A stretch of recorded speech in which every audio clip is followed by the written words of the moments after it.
Hello guys. I'm Tejaswi. ఈరోజు మనం చేయబోయే వంటొచ్చేసి గుడిలో పులిహోర, చింతపండు పులిహోర.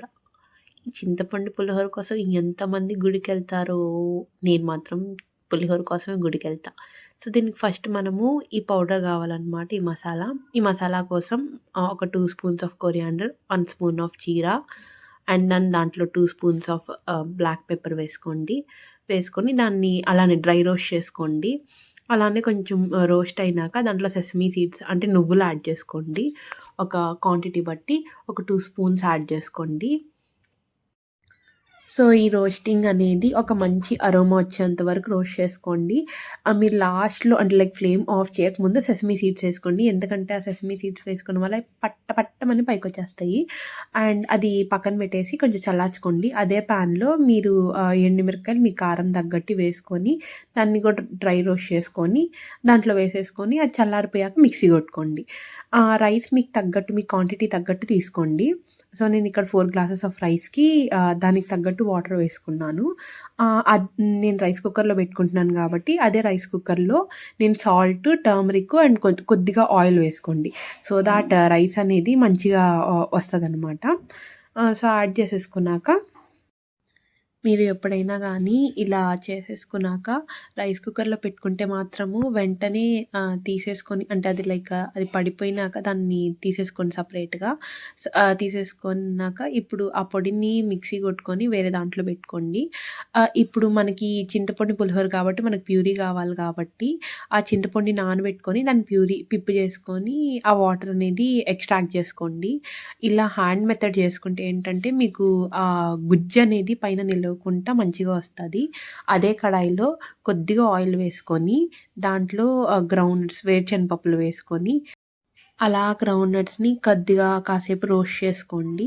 సో, అవి రోస్ట్ అయిపోయినాక మీరు పచ్చెనపప్పు వేసుకోండి. సో, దట్ అంటే తినేవాళ్ళు వేసుకోవచ్చు. ఆర్ ఎల్స్ మీరు అవాయిడ్ చేసుకోవచ్చు. అది ఆప్షనల్. సో, నేను వేసుకున్నాను నాకిష్టం కాబట్టి. అది వేసుకొని అదంతా బాగా మంచిగా రోస్ట్ అయిపోతే కలర్ అనేది చేంజ్ అయిపోయినాక మినపప్పు వేసుకోండి. ఈ మినపప్పు, పచ్చెనపప్పు అనేది ఆప్షనల్ మీకు. మీకిష్టం ఉంటే వేసుకోవచ్చు. Or else you can skip thought. ఇవన్నీ డ్రై రోస్ట్ అంటే సారీ నాట్ డ్రై రోస్ట్ ఈ ఆయిల్‌లో ఇలా మంచిగా వేగిపోయినాక పక్కన తీసి పెట్టేసుకోండి. సో, దాంట్లోనే ఇంకొద్దిగా ఆయిల్ వేసుకొని ఇప్పుడు మనము అదే అంటే ప్యూరీ చేసుకోవాలనమాట.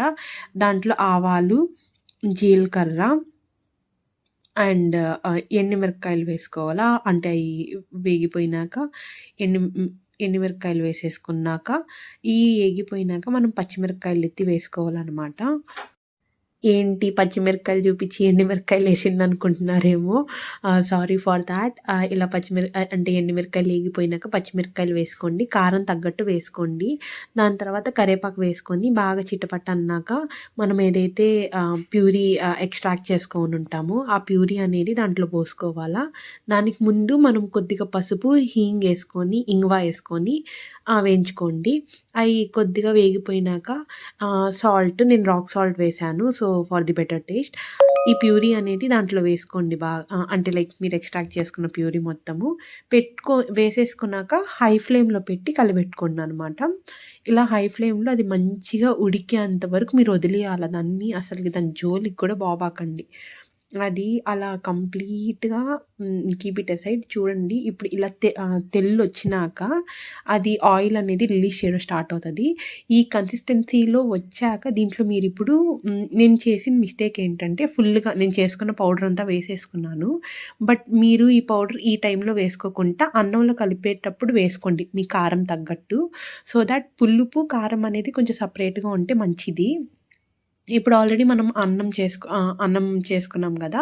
ఆ అన్నం అనేది ఒక దాంట్లో సెపరేట్‌గా తీసి పెట్టేసుకుంటే ఏంటంటే అది చల్లారుతది. దాంట్లో కొద్దిగా ఆయిలు, సాల్టు ఆహ్, వేసేసుకుంటే ఆ అన్నం అనేది అతుక్కోదనమాట. కలిసి రాదు.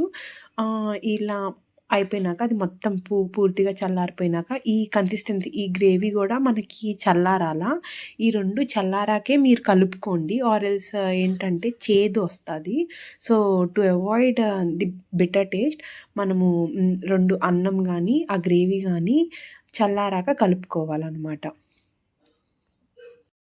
దాంట్లో సాల్ట్, ఆయిల్ యాడ్ చేసుకొని కంప్లీట్‌గా మిక్స్ చేసేసుకోండి. అండ్ ఆ రెండిటిని పక్కన పెట్టేసి అది చల్లారాక మిక్స్ చేసుకోండనమాట.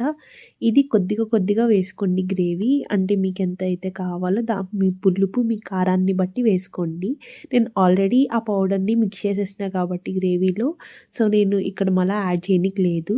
మనం ఏదైతే పోపు గింజలు వేసుకున్నామో, వాటిని గూడా వీటిలో వేసేసుకొని మిక్స్ చేసుకోండి.